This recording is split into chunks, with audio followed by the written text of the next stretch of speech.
Greetings, everyone.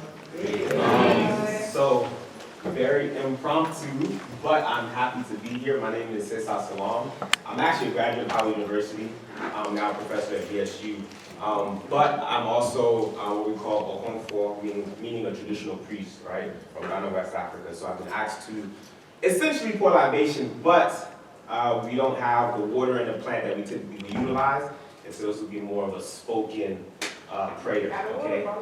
Say that again? I got a water bottle. I mean, if you want to give me a water bottle, give me a water bottle. Come on now. All right, we'll make it work. I believe our ancestors will work with us. Okay. So as I'm pouring libation, say that again? That's a period. Absolutely. As we're pouring libation and everything, I'll be specifically using some terminology from the Akan language. So you might hear one or two things you might not understand. It's positive things that I'm saying, okay? I will try to make sure I translate as I go along, okay? Ago. Okay, I'm going to do that. Almighty Creator, I show you water, but I do not give you water. As I see our baby as I see our Mother Earth, they actually come and receive this water. And so you baby and so, I don't know baby and so, I'm assuming I try to wish them with so. I'm assuming I was so, I try to wish them with all of the river spirits, all the positive deities that are with us, the ones that come from our own lineage, the ones that come from the environment around us, we call them actually to come and receive some of this drink. We call on all of our ancestors. We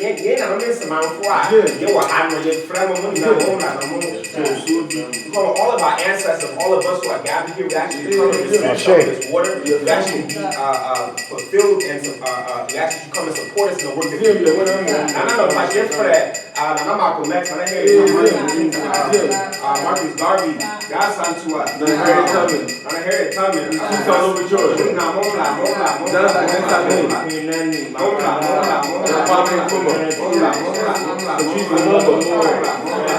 All of the ancestors who have fought on behalf of the African people, all of the ancestors who have intentionally given their lives, given their energies and their own families to the work of our African freedom, African power.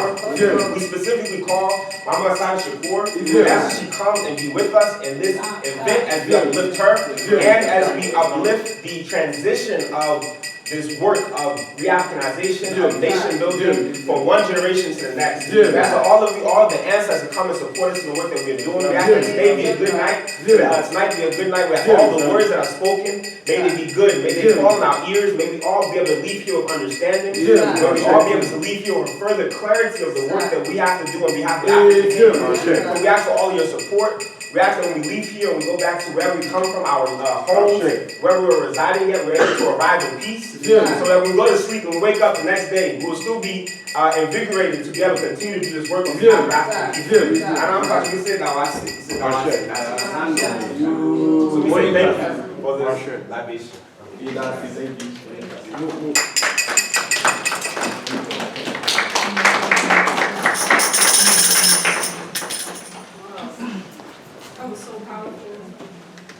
Thank you so much, brother, for that libation. The invocation of the ancestors is very, very important in anything that we do.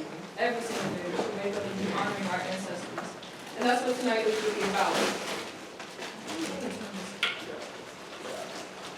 Okay, so for everyone who may not know me, my name is Latrice Johnson.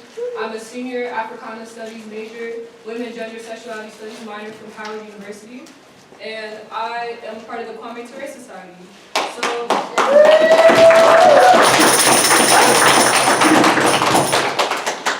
the Kwame Ture Society for Africana Studies was founded in the year 2000, so 25 years ago. This is a really big feat. I'm really proud of all of the progress that we've made in the years since, and I think it's important to just start off with grounding us in the purpose and the intention of KTS. So, Africana Studies, what is it? I think it's important to talk about the fact that we as African people have a millennia worth of intellectual work, whether that be from figuring out things like mathematics or understanding the cosmos to figuring out how do we interact with one another as human beings, what are our social expectations, what are our responsibilities, what are our duties, how do we honor those who came before us, how do we know what we know. That is what Black Studies is. But I think more recently we kind of understand Black Studies in the academy as a kind of more of an intellectual grounding of what Black people know. How do we know what we know? Just studying our own history and understanding who we are. That is what Black Studies is to me. So the Kwame Ture Society, we come together every week and we host study circles. So we get together, we read together, we watch videos together, and we discuss to kind of deepen our understanding of the tradition of Black radicalism. That is where we come from. After Assata Shakur's passing last month, immediately we began to grieve her. So the week after, we got together and we started reading her autobiography. And we chose a pretty random chapter, but it was actually very spiritually aligned because it was a chapter where she talks about her entrance into political consciousness through her time in community college in New York City. And this resonated with us as college students who are, interested in learning more about our people and understanding why we're here, our purpose here, and why we feel so attracted to this Black radical tradition.